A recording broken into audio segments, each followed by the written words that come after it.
Media పుణ్యమాని ఇటీవల కాలంలో చీమ చిట్టుకుమంటున్నా అందరికీ తెలిసిపోతుంది.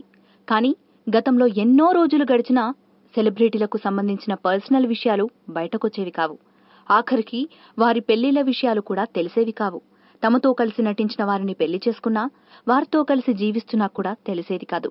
అలా గుట్టు చప్పుడు కాకుండా పెళ్లి చేసుకున్న తారల గురించి తెలుసుకుందాం. జెమినీ గణేష్ తో పీకల్లోతు ప్రేమలో ఉన్న సావిత్రి అప్పట్లో ఎవ్వరికీ చెప్పకుండా మైసూర్లోని చాముండేశ్వరి ఆలయంలో పెళ్లి చేసుకుంది. ఇక జెమినీ గణేష్ బాబీజాతో పెళ్లైనా కూడా ఇండస్ట్రీలో పీక్ పొజిషన్ లో ఉన్న పుష్పవల్లిని సీక్రెట్ గా పెళ్లి చేసుకున్నాడు. రేఖ పుట్టిన తర్వాత కూడా ఈ సీక్రెట్ రివీల్ కాకుండా జాగ్రత్త పడ్డాడు. ఆ తర్వాత మళ్లీ సావిత్రిని పెళ్లి చేసుకున్నాడు. అతిలోక సుందరి శ్రీదేవి ఆల్రెడీ పిల్లలున్న బోనీ కపూర్ ని కూడా ఇలానే పెళ్లి చేసుకుంది. ఇక దివ్యభారతి కూడా ప్రొడ్యూసర్ సాజిద్ నదియావాలని సీక్రెట్ గానే పెళ్లి చేసుకుంది.